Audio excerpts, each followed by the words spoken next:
Okay. Well, welcome back to A Rotary Life, where we explore the lives and the impact of extraordinary people making a difference in the world. Today, I'm honoured to be speaking with a true global leader in service, Ian Riseley, who is the past president of Rotary International and a passionate advocate for sustainability, for peace and lifelong community leadership. From his early days as a Rotarian in Victoria, Australia, and leading 1.2 million Rotarians right around the world, Ian's journey is nothing short of inspiring. Ian, welcome. It's a real pleasure to have you here. Governor Peter, it's great to be with you on this groundbreaking occasion, and congratulations on the podcast initiative. Great idea. Thank you. And look, let's start from the beginning.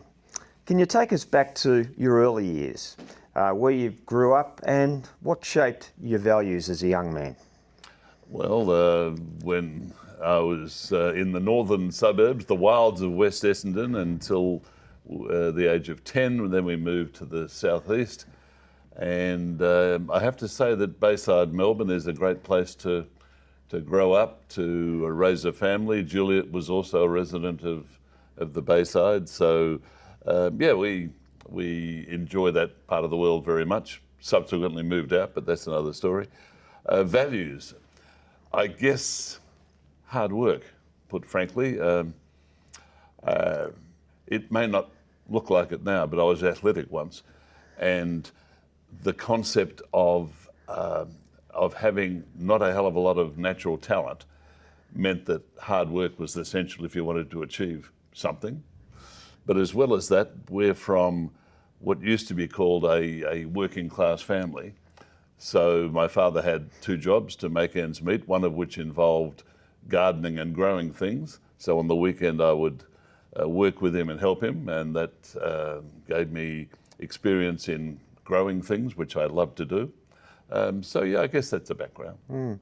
So what led to your accounting work and then, of course, later your environmental areas that you got involved in? Well, accounting, first of all, when I finished matriculation, as it was in those days, year 12, university wasn't free back then.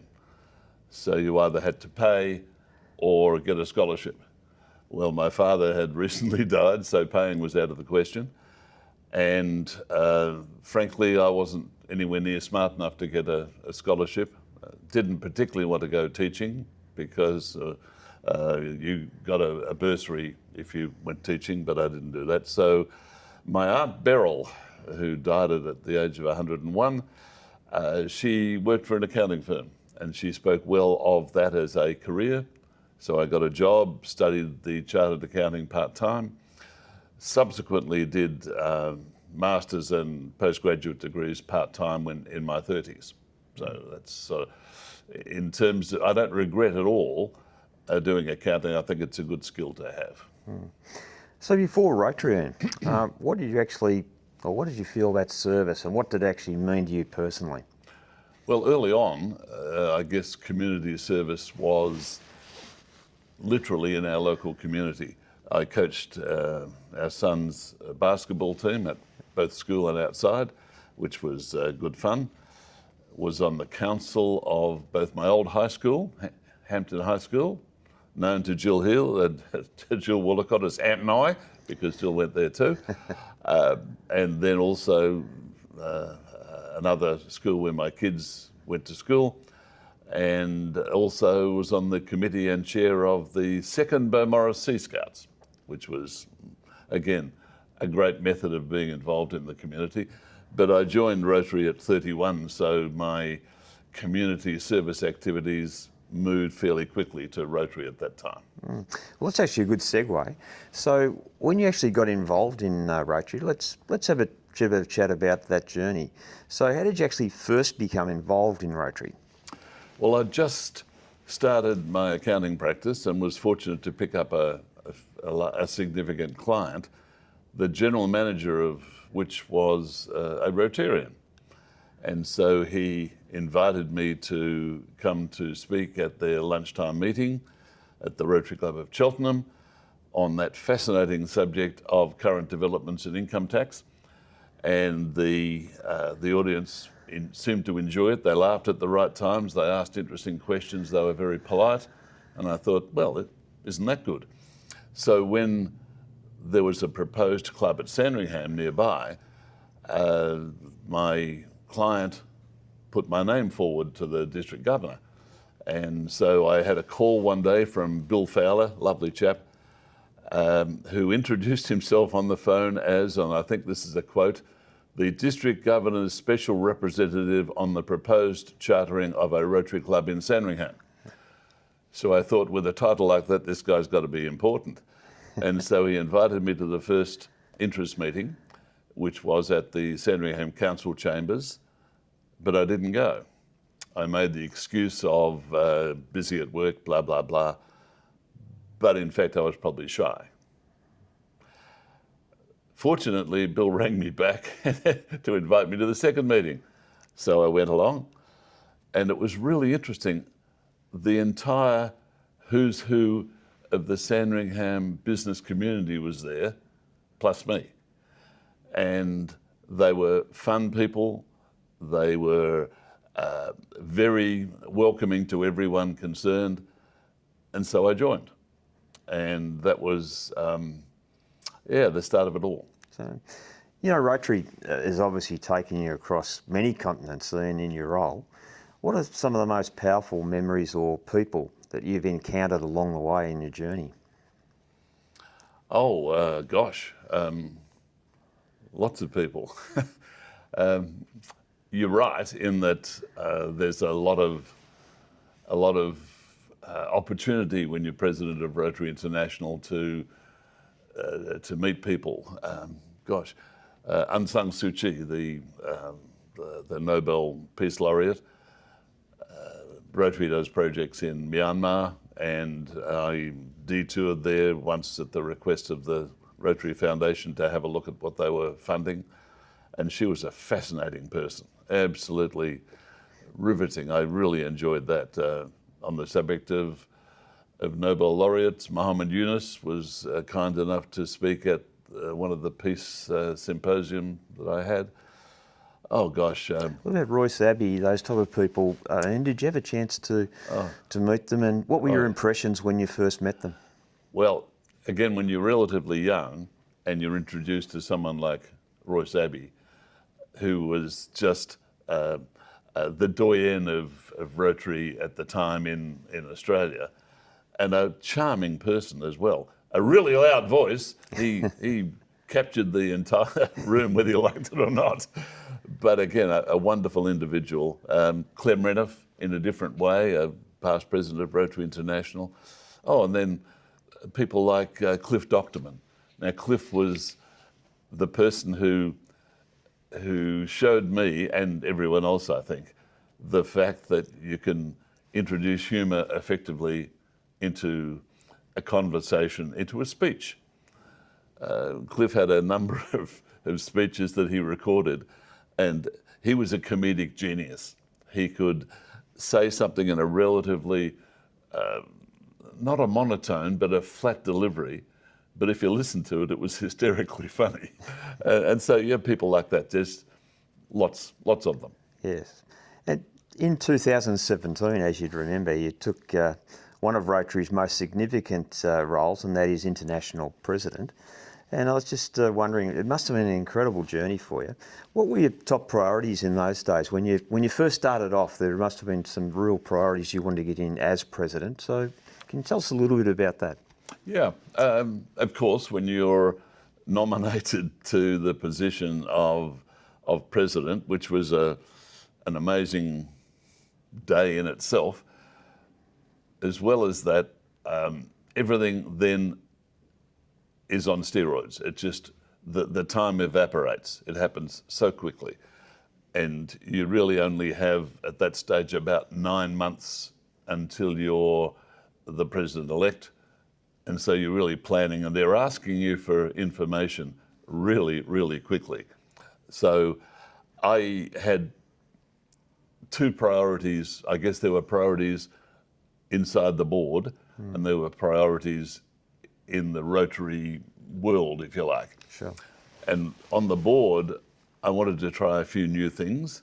We introduced a young PDGs group who sent a representative to each board meeting to give the perspective of young but experienced Rotarians to the board, and that was most worthwhile. And I note with interest that one of those 6, Drew Kessler, has recently served as director of Rotary International. So we like to say that he was nothing until we got hold of him, which isn't quite the case. Introduced the concept of electronic voting. I think it's important that people can look up to the president or the vice president, but they should give their opinions honestly and vote in accordance to what they believe rather than what they think the president wants to happen. So we started that. Emphasised strategic planning. I think that's sort of critically important for all organisations, not just within Rotary. And I know we do it in business and all that sort of thing as well. So that, lots of stuff. Externally, I was keen to promote women. And I am a long-term believer that I couldn't comprehend the fact that women couldn't join for a long time. I just couldn't believe that. So consciously said, let's have some women into high-profile spots. So, for example, my vice president was the great Dean Rawes from Canada. The International Assembly, you'll remember how exciting that is. Yep. Of the training leaders, the majority were women, including the 2 leading training leaders. The MC of the convention in Toronto, otherwise known as Toronto, was a woman. All of the keynote speakers, the majority were women. All of that sort of stuff. I was keen on that.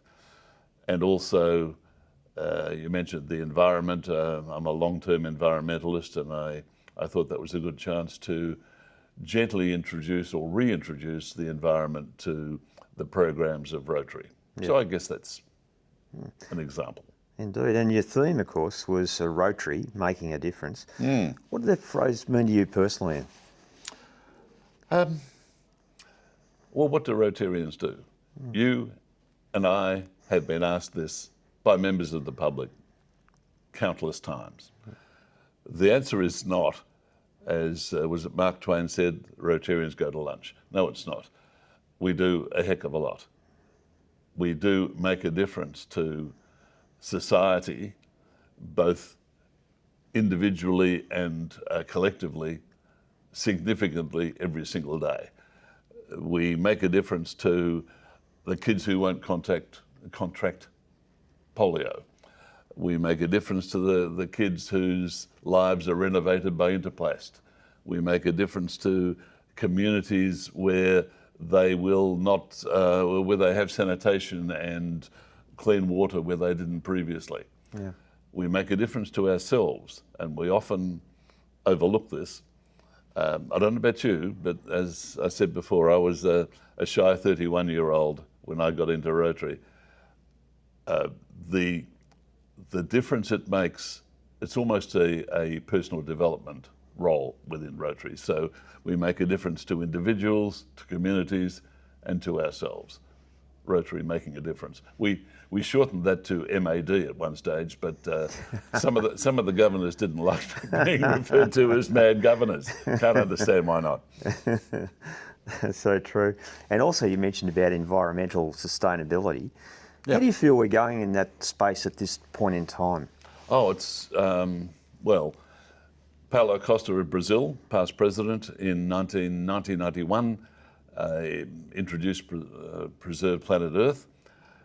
Great program, went really well, and then Rotary, in a formal sense, did nothing much for a lot of time.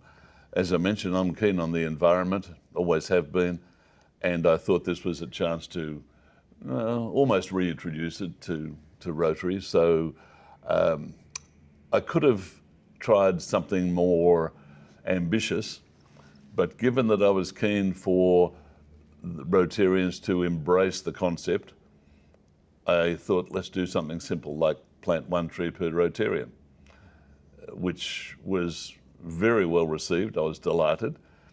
We know that the number planted was over 4 million, which for 1.2 million Rotarians is incredible. worthwhile. Excuse me. In addition, I know that lots of clubs and districts continue to plant trees. Just last month, my sister, who lives in Blackburn, sent me a photograph of the Rotarians planting trees over the road from where she was in the reserve. So I know it continues to happen. Yeah, sure, we could have been more ambitious, but I was more concerned with actually reintroducing it. And then subsequently, I was asked by Ravi Ravindran and Mark Daniel Maloney to chair the group that investigated ways in which we could reintroduce formally the environment into Rotary's areas of focus. And our committee talked about that a lot and then recommended a seventh area of focus, which I'm delighted to say was unanimously adopted by both the trustees and the board. And then it's starting to grow significantly. We have global grants and district grants now all the time and getting more and more in the area of the environment. And of course, you've led at every level, particularly with clubs and districts and, of course, the world, the global stage. So let's chat a little bit about leadership. What are some of the key lessons that you've learnt about leadership over the years? Okay. Be honest to yourself. Be true to yourself. Don't try and be what you're not, because people are smart. They'll see straight through that instantaneously. So you've really got to be real. A leader is, in reality, how can I express this? The first amongst equals, but with responsibilities. Some try and, rule the roost and say to all of the people involved in their team, just do as I say. Now, that can work as long as you're really certain that what you're doing is right, and secondly, that you're prepared to wear the repercussions if it doesn't go right. We know there are examples around the world where that happens. What's better, of course, is that you take the collective input from everyone to whom you speak, and as a committee or as a board, I think this is what you should do. You should certainly talk about things, but arrive at a considered opinion, and unless there's a really good reason not to, stick to your opinion, because there are vested interests who'll tell you, oh, I don't agree with this or I don't agree with that. If you've talked about it, if you've carefully researched it and discussed it, that's your decision. So how would you describe your leadership style, and how has it evolved over the years then? Well, I think it's really important that people enjoy what they're doing. There are examples in the world of people who just do the right thing and are leaders self-sacrificing. I'm suspecting that the average Rotarian is not one of those. The average Rotarian wants to make a difference in the world. There's that saying again, Peter, making a difference. Yep. But as a fringe benefit, wants to enjoy themselves. That's one of the delights of Rotary membership. I know you enjoy your club, I do mine, but also Rotary in a broader sense. So you really do have to enjoy yourself. The other issue is you've really got to take the group with you. There's no purpose in being a one-out leader when you haven't got people following it. As the saying goes, a leader without followers is just a leader without followers is just some guy taking a walk. You really need to have people with you when you embark upon a particular course of action. So what advice could you give to emerging Rotary leaders who are looking at taking on leadership positions in the future? Well, first of all, take opportunities that are offered to you. And I reflect occasionally on my good fortune in that Bill Fowler rang me back and said, come to the second meeting. Had he not, none of this would have happened for me. And so therefore, I really truly believe that our lives are enhanced by accepting opportunities and challenges. So there's that. But also, as I said before, just be true to yourself, to be honest. We all see, and this will shock you, I know, Peter, but we all see people who will crawl across cut glass to get a particular role. In most parts of the world, that doesn't work. Yep. In most parts of the world, they see you as being a greaser who just who wants the position for the position's sake, rather than to achieve what it is that the objective is of the position. So you need to be honest. You need to be a team player. Even as a leader, you need to be a team player, and you need to take time to think. It's really easy to instantaneously react to something. Someone says, what about that? Oh, yeah, let's do that. Rather than thinking through what are the potential repercussions both ways, without trying to sound like an accountant. What's the cost? What's the benefit? I think that's important in any leadership role. Mm. And I think we'd both agree that Rotary's really changed over the years, and particularly, it continues to evolve.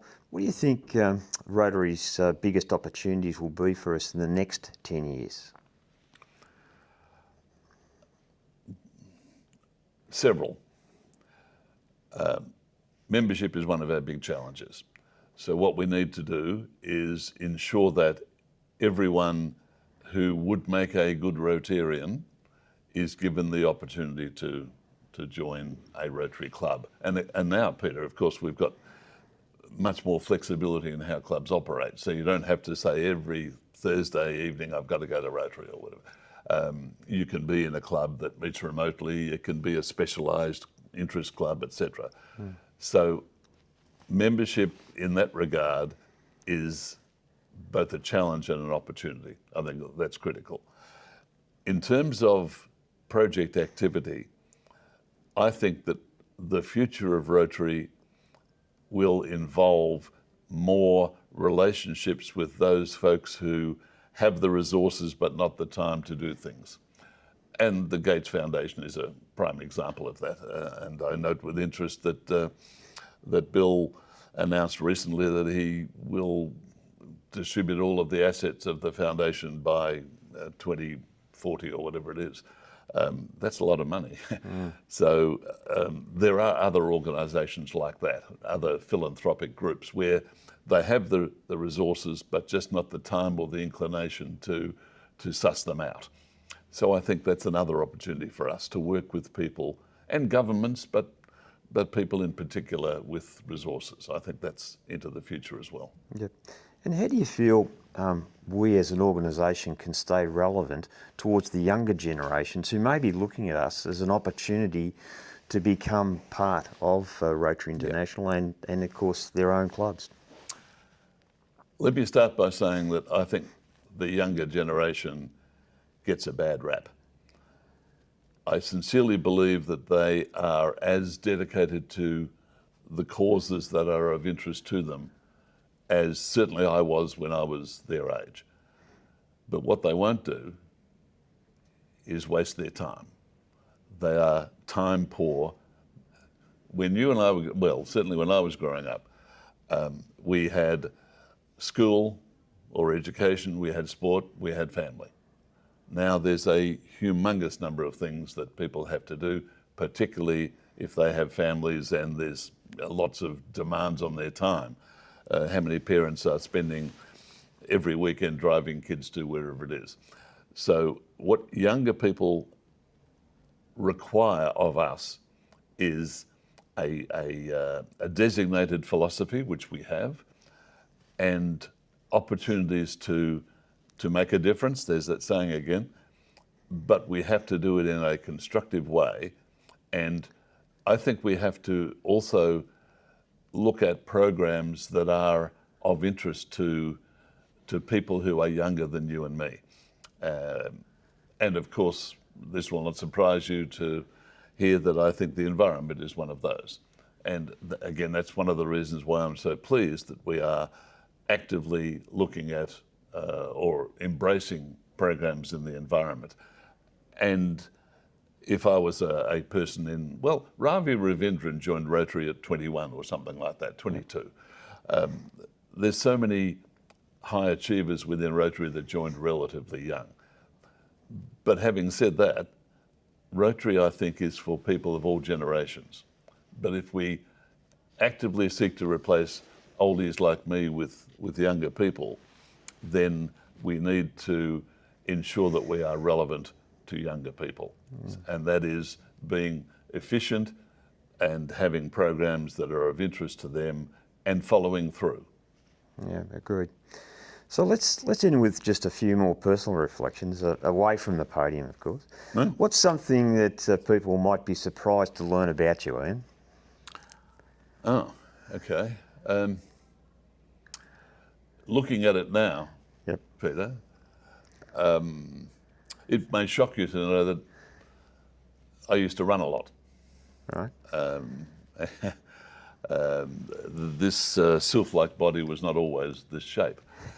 And I actually was in the first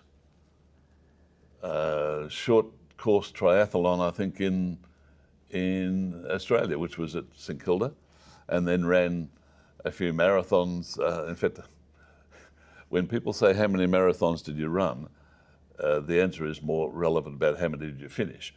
And the first one I started, I hit the wall on High Street Hill in St Kilda and didn't finish that, but did the next two, and then concentrated more on short-term things. I used to love sporting activities. I used to love golf. I was a better than passable fencer when I was in my 30s, I guess. I love sport. I think it's good for the mind as well as the body. And now that my 78-year-old knees won't allow me to do anything, I find that slightly, annoying. I got to say, I've had to give up golf. I used to love golf. I've given up most things, but you wouldn't believe it, but I used to be fit. Mm. And I would imagine too, you would have had over the years some enormous influences and mentors. Anybody come to mind you sort of think that really has helped you along your own journey? Yeah, interesting people. We mentioned a few of them before who were inspirations, and that's great. The district governor before me in 1998-99 was Ian Riseborough, Rotary Club of, I think it was Waverley. And of course, being Ian Riseborough, he became Ian R the first and I became Ian R the second. And Ian was really good at embracing and involving me in the planning, and demonstrated to me how important it was to have cohesion and to have teamwork and all that sort of thing. He was wonderful like that. There are, I reflect on people who inspire. There's and I alluded to her before, I think. There's a woman of Albanian extraction, now known as Mother Teresa of Calcutta. And I'm not a religious person, but I think there's someone who dedicated her life to making a difference. And I find that sort of thing very, very impressive. The fact that people can, and I know, having read her life story, she made that decision, I think, at the age of 10 or 11 or something. You're an unusual person if you can do that, but I find it so inspiring. Mm. And I guess looking back on it all, is there, and you've accomplished a lot, is there anything that you're really proud of that comes to mind that you could let us know about? Well, I'm still married. And that's more of an achievement for Juliet than me. I'm really pleased about the emphasis and the promotion of women within Rotary. As I said before, I couldn't believe that Rotarians or women couldn't be Rotarians until famous occasion in the 1980s. And in fact, as many people don't know, I actually resigned from Rotary on that subject. But I was convinced by the late Jim Brighthope, who was president of the Rotary Club of Sandringham at the time, to not resign, to withdraw my resignation, but to work from the inside to promote that. And I said I would do so on the condition that we had a vote at the club and that the club supported it. And the club overwhelmingly supported it, which is great. And then the humble Rotary Club of Sandringham was a co-sponsor of the enactment which subsequently passed at the council. So as a club, we're very proud of that. And obviously the environment, but also the fact that, and you'll have experienced this as well, you meet so many people around the world, you go to so many places, you see so many fascinating things. As president, you get pretty damn tired, I've got to tell you. The romance of air travel has evaporated a long time ago. But it occurred to me that whenever I was feeling really, all you had to do was think about the great work that's done by Rotary clubs and districts around the world. And so many that I've seen, there's if I've got time, the mechanical cow. What is a mechanical cow, I hear you say, Peter? In Guatemala, the local indigenous people tend to have a lactose intolerance. So they couldn't get calcium from milk. So the Rotary and the people associated therewith created a mechanical cow, not shaped like a cow, but it's a cow, that takes soya beans and creates milk from it. So that, and there's now many of them in small towns and villages in Guatemala providing milk. There's the first science laboratory at a secondary school in, wasn't Honduras, it was one of the, Montserrat, one of the islands in the Caribbean, provided by Rotary. I mean, there's a huge number of those sort of things which make you feel great as being a member of an organisation. I know, Peter, you would feel the same. You and I are privileged to be Rotarians. Indeed. And I think it's been, for everybody, it's been an absolute pleasure speaking with you today. I think your leadership, your humility, and of course lifelong dedication to Rotary and service, I think is truly inspiring. So before we go, any final thoughts you'd like to offer for us about either Rotary or the service as you've known it? And we'd be interested to hear a little bit about that. Well, I'm delighted you mentioned humility. It's not something I'm accused of very often. You're a local. Indeed. You follow the AFL. In 1975, I think it was, the coach of the Hawthorn Football Club was a school teacher, John Kennedy, known as Kanga, which was ironic because they were playing North Melbourne. And at halftime, he gave that famous speech where he thought that they were overthinking the game. And he said, "Don't think, do. Handball, Shepherd, I did this." They still lost, but they won the following year. I like to think that Rotarians and Rotaractors can both think and do. And I would actively encourage all of our membership, our 1.79 or whatever it is million Rotarians and 200,000 plus Rotaractors around the world, to do just that, to think, to plan, to consider, and to do, because that way we make a difference. We do. Thanks again. I mean, it's been absolutely fantastic to chat to you today, and thanks so much for being so honest and open with your thoughts. I think My God, did I say something honest? Catastrophe. It has been great, and hopefully everybody will get something out of it. This is our first ever podcast, and we wanted to really give people an opportunity to understand the person behind the name. So Ian Riseley, I thank you so much for being a part of it. We hope everybody's really enjoyed it, and we look forward to doing yet another podcast in the near future. Thanks, Ian. Thank you, Thanks for Governor your time. Peter. Thank Terrific. you. Okay.